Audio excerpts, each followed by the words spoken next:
खुश है। किसके लिए खुश है भाई? ये देखा कि हमारी कौम है, ये कौम जेल खाने में बंद है, ये जेल खाने में बंद है। और जेल खाना था ऐसी 4 दीवारी वाला जेल खाना, ऐसी 4 मंजिली इमारत, जिस इमारत में नीचे से ऊपर जाने के लिए कोई सीढ़ी नहीं और ऊपर से नीचे आने के लिए कोई सीढ़ी नहीं। ब्राह्मणवादी व्यवस्था जिसमें ब्राह्मण, क्षत्रिय व शूद्र, हिंदू ब्राह्मणवादी हिंदू व्यवस्था में जिसमें 4 वर्णीय व्यवस्था में नीचे से ऊपर जाने के लिए कोई रास्ता नहीं है और ऊपर नीचे आने के लिए कोई रास्ता नहीं। जो जिस वर्ण में पैदा होगा उसी वर्ण में प्राण त्याग देगा अपने। क्यों मैं गलत है कि सही है? ऐसी ब्राह्मणवादी घिनौनी व्यवस्था में बाबा साहब ने जन्म लिया और उसके बाद बाबा साहब अम्बेडकर ने मुकाबला किया कि मैं सारी कौम को इससे बाहर निकालूंगा। काम किया कि नहीं किया? सारी कौम को बाहर निकालने के लिए काम किया। और जब सारी कौम को बाहर निकालने के लिए काम किया तो पढ़ाई किया, और इतना पढ़ाई किया कि जिन्होंने बाबा साहब अम्बेडकर को स्कूल में घुसने के लिए मजबूर कर दिया, घुसने नहीं दिया, उनको बाबा साहब ने इतना मजबूर कर दिया कि उनको बाबा साहब अम्बेडकर को मजबूर होकर के पार्लियामेंट में भेजना पड़ा सवर्णों को। क्यों मैं गलत है कि सही है? इतना मजबूर हो गया अपर कास्ट का आदमी कि डॉक्टर अम्बेडकर को पार्लियामेंट के अंदर भेजो। क्यों भेजो? क्योंकि अंग्रेजों का फरमान है कि भारत में कोई संविधान लिख सकता है तो डॉक्टर अम्बेडकर है, और जो संविधान लिखता है उसको पार्लियामेंट का मेंबर होना बहुत जरूरी है, अनिवार्य शर्त है। क्यों भाई? तो बाबा साहब को मजबूर होकर के भेजना पड़ा। बाबा साहब बाबा साहब को इतना अपर कास्ट को इतना मजबूर कर दिया कि जिस कौम ने उन बाबा साहब को मजबूर किया, बाबा साहब ने शिक्षा के दम पर उनको मजबूर कर दिया और पार्लियामेंट के अंदर पहुंच गया बाबा साहब। संविधान लिखा, और संविधान लिखा तो मनुस्मृति जो लिखी हुई थी, जिसमें इतनी घिनौनी बातें लिखी हुई थी कि शुद्ध की परछाई पड़ जाए तो ब्राह्मण को नहाना पड़ता था। क्यों मैं गलत है कि सही है? शूद्र की परछाई पड़ जाए तो ब्राह्मण को नहाना पड़ता था, और शूद्र यदि ब्राह्मण के बगल में बैठ जाए तो चूतर काट लिए जाते थे, और शूद्र धर्म ग्रंथ को सुन ले तो जवान काट उसके कान में सीधा भर दिया जाता था, और शूद्र यदि कोई जवान से बात करे तो उसकी जवान काट दी जाती थी। ये था कि नहीं? पेशवाओं के शासनकाल में था, महाराष्ट्र में, इधर नहीं था, महाराष्ट्र में था। ऐसी घिनौनी व्यवस्था का बाबा साहब ने मुकाबला किया, और मुकाबला करने के बाद बाबा साहब अम्बेडकर ने आप सबको उस जेल खाने से बाहर निकाला। जब जेल खाने से बाहर निकालता, किसको निकालते? अपराध क्या था आपका? जेल खाने बंद क्यों थे आप? क्योंकि आप शूद्र थे। क्यों भाई? क्योंकि शूद्र थे इसलिए जेल खाने के अंदर बंद थे कि जिस कौम जिस वर्ण में पैदा हो गए उसी वर्ण में आपको मरना पड़ेगा, और मरते। बाबा साहब ने उनको बाहर निकाला, और जब बाहर निकाला, जेल खाने से कोई बाहर निकलेगा तो क्या होता है? जेल खाने में अपराध याद है ना? अपराध क्या था? शुद्ध वर्ण में पैदा हो, ये अपराध था ना आपका, ये तो अपराध था। तो आपको जेल खाने से बाहर निकाला, आपकी जमानत करवाई बाबा साहब ने। क्या करवाई? जमानत करवाई, और जमानत पर सबको रिहा किया गया और कहा कि जाओ अब तुम पढ़ो, तुम्हारी आज़ादी है, अब तुम पढ़ सकते हो, सड़कों पर चल सकते हो, अच्छा खाना खा सकते हो, अच्छी शादी कर सकते हो, अच्छे पकवान बना सकते हो, और कोई भी काम आप सबके स्वतंत्र हैं, आप धन संपत्ति भी रख सकते हो, समानता का अधिकार दिया, सब अधिकार दे दे बाबा साहब अम्बेडकर ने आपको। किस में? संविधान में। और सबने पढ़ना लिखना शुरू किया। तो मैं गलत है क्या? और पढ़ने लिखने के बाद फिर बाबा साहब अम्बेडकर ने 1935 में घोषणा की थी, 1935 में घोषणा की थी कि मैं हिंदू धर्म में पैदा हुआ, ये मेरे बस की बात है, लेकिन मैं हिंदू रह करके मरूंगा नहीं। क्यों भाई? 21 साल बाद बाबा साहब ने प्रतिज्ञा पूरी की। 1956 में बाबा साहब अम्बेडकर ने 14 अक्टूबर 1956 को बाबा साहब अम्बेडकर ने अपनी प्रतिज्ञा पूरी कर दी। कितने साल लगे? 21 साल लगे। 21 साल में वो प्रतिज्ञा पूरी कर दी, और 21 साल में जब प्रतिज्ञा पूरी कर दी तब क्या हुआ? 21 साल में प्रतिज्ञा पूरी की, और आपने प्रतिज्ञा पूरी की? आपने प्रतिज्ञा पूरी की? नहीं। मैं आप हिंदू में आपके पिताजी मर गए, पिताजी के पिताजी मर गए होंगे बाबा साहब के टाइम से लेकर के। आप भी हिंदू है और आप भी मर गए हिंदू लेकर के। आप बौद्ध नहीं बन पाएंगे। बाबा साहब बौद्ध बन गए, सारे रिकॉर्ड को बदल दिया उन्होंने, हिंदू की जगह बौद्ध लिख दिया, लेकिन आपके सबके रिकॉर्डों में आज भी हिंदू लिखा हुआ है। क्यों मैं गलत है क्या? सही है? जोर से बोलिए। सही है। तो आप रिकॉर्ड में हिंदू है कि बौद्ध है? हिंदू है। तो हुआ बाबा साहब के साथ धोखा। आप कह रहे बाबा साहब को मानते हैं, बाबा साहब को मानते कहा था ना भी आपने, और आप आकर के टिक गए कि बाबा साहब को बिल्कुल नहीं मानते ना, बाबा साहब की बात मानते आप। तो मैं गलत है कैसा ही है? सही है। सिद्ध हो गया ना कि आप अभी भी हिंदू हैं, भले आपने प्यार बना लिया, क्या हो उसे प्यार बनाने से क्या होता है? ये तो ईट गारे का बना हुआ है ना, सीमेंट गिट्टी सीमेंट का बना हुआ है ना। आपका क्या का बना हुआ है? अपना मकान देखिए ना, आपका मकान क्या का बना हुआ है? आपका मकान हिंदू का बना हुआ है। आपका तो अंदर से पूरा हिंदू है, रिकॉर्ड में हिंदू, सब हिंदू। क्यों भाई, है कि नहीं? तो आप तो हिंदू गिनती में, इस गांव में कोई बौद्ध नहीं, एक बौद्ध नहीं होगा, सब हिंदू है। और इतना बड़ा बिहार बना के बैठे आप, 20 लाख 25 लाख। क्यों भाई? लेकिन आप सब हिंदू, आपके रिकॉर्ड में हिंदू है, आप हिंदू हो, आपको कोई बौद्ध नहीं कह सकता है। इस जिले का डीएम भी आपको बौद्ध नहीं कह सकता, क्योंकि उसके रिकॉर्ड में आप हिंदू हैं, रिकॉर्ड में हिंदू।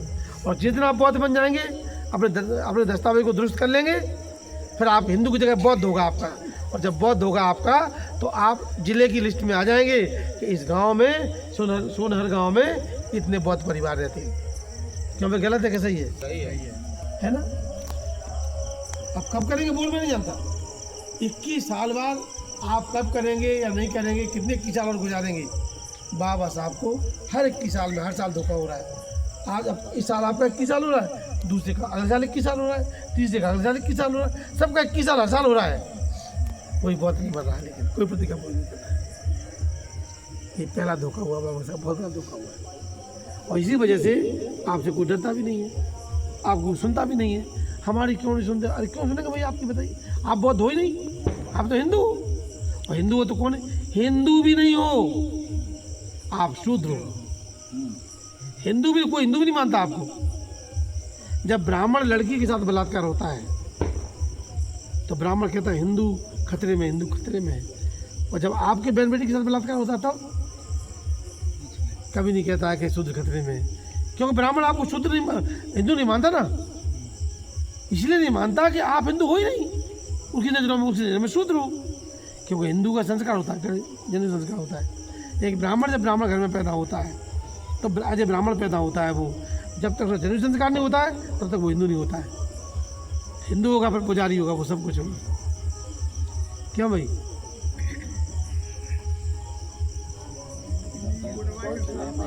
आप पीछे बैठिए, थोड़ा पीछे बैठिए, फोटो गलत आ जाएगी, पीछे बैठिए, ऐसे लोग पीछे बैठा करें। तो देखिए, हो गया ना ऑपरेशन, पता चल गया ना, गलत तो नहीं बोल रहा हूँ कि आप अभी कहाँ पर खड़े, ये तो आप तय करेंगे। इसलिए आप हिंदू हैं, पूरे हिंदू हैं रिकॉर्ड में। अब आप बताइए कब आप बौद्ध बनेंगे, ये तो बताना पड़ेगा ना। क्यों भाई, कि हिंदू रह के मर जाएंगे? बोलो मैं हिंदू में पैदा हुआ हूँ, 21 साल बाद मैं हिंदू रह के मरूंगा, ये बोलो, ये प्रतिज्ञा लो। क्यों भाई? या मैं बौद्ध बनूंगा अगले साल, 1 साल का टाइम मुझे दे दो बंदे जी, मैं अगले साल अपना दुरुस्त करवा लूँगा, बौद्ध बन जाऊँगा। बौद्ध संस्कार तो बौद्ध ही करते हैं आप लोग, संस्कार में तो कोई कमी नहीं है, संस्कार तो आप बौद्ध के करते हो, तभी तो आपने सब बनाया। लेकिन आप बौद्ध हो नहीं, आप रिकॉर्ड में हिंदू हो। तो रिकॉर्ड कब दुरुस्त करोगे? आप रिकॉर्ड दुरुस्त करोगे तभी आप हिंदू से बौद्ध कहलाएगा। और आप गिनती पूरे जिले में, पूरे देश में होगी। उसकी प्रक्रिया क्या है? भारत में वो ही बताएंगे आपको, सब प्रक्रिया बताएंगे पूरी। भारत में की जनसंख्या कितनी है मालूम है आपको? कितनी जनसंख्या? 1,43.6 करोड़। 1,43.6 करोड़ भारत की पॉपुलेशन है। और उसमें हमारी आबादी कितनी है? मात्र 1,10,00,000 बौद्धों की आबादी है। कौन सुनेगा इन बौद्धों की? धरना करो, कुछ भी करो, उन्हें मालूम है तुम्हारी आबादी नहीं इतनी। क्यों भाई? तभी तो वो गर्व से कहते ना, हम हिंदू 85, हिंदू 50, आप एक दम पे तो कहते हैं 85% हिंदू है हम। उन्हें पता है रिकॉर्ड में तो हिंदू है ना ये लोग। क्यों मैं कहना देखा? तो जिस दिन आप बौद्ध बन जाओगे, आधे हिंदू खत्म हो जाएंगे। क्यों? आप हिंदू बौद्ध बन जाओगे, आधे हिंदू खत्म हो जाएंगे, जान निकल जाएगी बौद्ध हिंदू होगी। ये ब्राह्मण भागा भागा फिरेगा, 3.5% ब्राह्मण है केवल, वो हिंदू है और कोई हिंदू नहीं है। सोच लो आप। कितना धोखा हो रहा है आपके साथ में? कौन दे रहा है धोखा? कोई दे रहा है, खुद आप दे रहे हैं धोखा अपने आप। आप जिस दिन 50% बहुत हो जाओगे ना, इस देश में तूती बोलेगी आपकी। और क्या तूती बोलेगी मालूम है? आप जो कहोगे सरकार को झुक के मानना पड़ेगा बच्चे। क्या मैं गलत है क्या? आप 22% रिजर्वेशन अटके हो कि 22%? अरे 22% को 60% रिजर्वेशन ले लो भैया अपना। 22% में क्यों अटके आप? 60 करोड़ 50-60 करोड़ आप बौद्ध बन सकते, जो बौद्ध को मानते, बुद्ध को मानते हैं, वे तत्काल हिंदू कम हो जाएंगे। मैं गारंटी देता हूँ अगले सत्र में ना घुटने पर आ जाए हिंदू, समझना या ये बताना मुझे। अगले जनगणना में ना घुटने पर आ जाए हिंदू तो बचे नहीं भैया। 50 करोड़ तो हमारे बहुत ही हो गए। क्या मैं गलत है कि सही है? सही है। आप हिंदू हैं उनकी नज़रों में, और इसलिए वो दम भरते हैं। और अब हिंदू का बजट पास होता है पार्लियामेंट में, वो होता है बजट हिंदुओं को कितना देना चाहिए, कहा 1000 करोड़। आपको मिलता है क्या? कुछ नहीं मिलता। आप क्यों? वो आपको हिंदू नहीं मानते, आपको शूद्र मानते हो। लेकिन उनकी नज़रों में हिंदू 85% है, ठीक है ना? लेकिन आपको वो शूद्र मानते हैं। आपका कोई बजट नहीं है, उधर से भी कोई बजट नहीं, इधर से भी कोई बजट नहीं है। तो क्या मिलेगा? बाबा जी का ठुल्लू। बताओ क्या मिलेगा आपको? क्या मिलेगा? है ना? कुछ नहीं मिलेगा आपको। ऐसे भटकते रहोगे ज़िंदगी भर, भटकते आगे भटकते रहोगे, आने वाली पीढ़ी भटकती रहेंगी, ऐसे मिलेगा कुछ नहीं।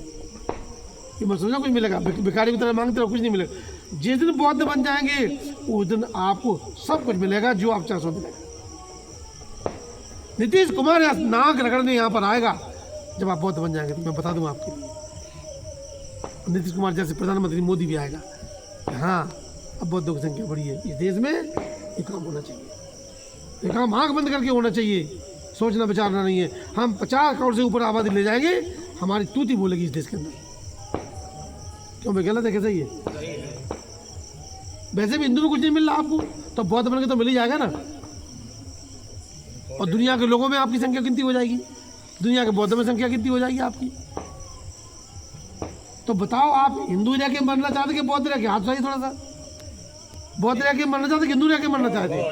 हाथ उठाइए, कितने लोग बौद्ध रह के मरना चाहते? अब तो समझ में आ गई ना? अच्छा, एक बात तो समझ में आ गई होगी कि भैया तो खराब वास्तव में हमारा है। क्यों भाई? भेजा खराब है। भेजा खराब है ना? जब तक स्वीकार नहीं करेंगे ना, तब तक नहीं तसल्ली होगी। ये मानना पड़ेगा हमारे भेजे में कुछ तो गड़बड़ है। क्या हमारे साथ है ना? है ना? और जिसने ये मान लिया कि भेजे में कुछ गड़बड़ है, उसका भेजा ठीक भी हो जाएगा, बता दो मैं। उसने मान लिया गड़बड़ तो ठीक हो जाएगा, और जिसने नहीं माना उसका कभी भेजा ठीक नहीं हो सकता। यही बता दो। क्या को करेगा? नहीं हो पाएगा। आप बच्चों को पढ़ाते हैं, बच्चे गलती स्वीकार करता, वो सुधर जाता है बच्चा को, अब वो स्वीकार नहीं करेगा, अगर खराब हो जाएगा वो कभी नहीं सुधरेगा। क्यों भाई? इसीलिए मैं आपको अपमानित नहीं कर रहा हूँ। सही बात। आपके मन में कोई ऐसा भाव नहीं पैदा हो रहा है कि ये बंदे जी कहाँ से आ गए भैया, कहाँ टपक पड़ी है, तो हमें घर आ रहा है, तो साफ साफ घर आ रहा है, सामने घर आ रहा है। क्यों बंदे जी? ऐसा भाव तो नहीं पैदा हो रहा मन में? तो ऑपरेशन हो रहा है। मेरे प्रति दुर्भावना पैदा तो नहीं हो रही? जो वास्तविकता है वही बता रहे हैं। मन पे गाली दे रहे हो, ऐसा तो नहीं है ना? जो वास्तविकता है वही बता रहे हैं। इसीलिए मैं डॉक्टर हूँ भाई, तो मैं ऑपरेशन करना जानता हूँ, ऑपरेशन करता हूँ। अभी तो एक ऑपरेशन हुआ, दूसरा ऑपरेशन देखो कैसे होता है। ये तो अच्छा रहा ऑपरेशन, सफल हुआ ना?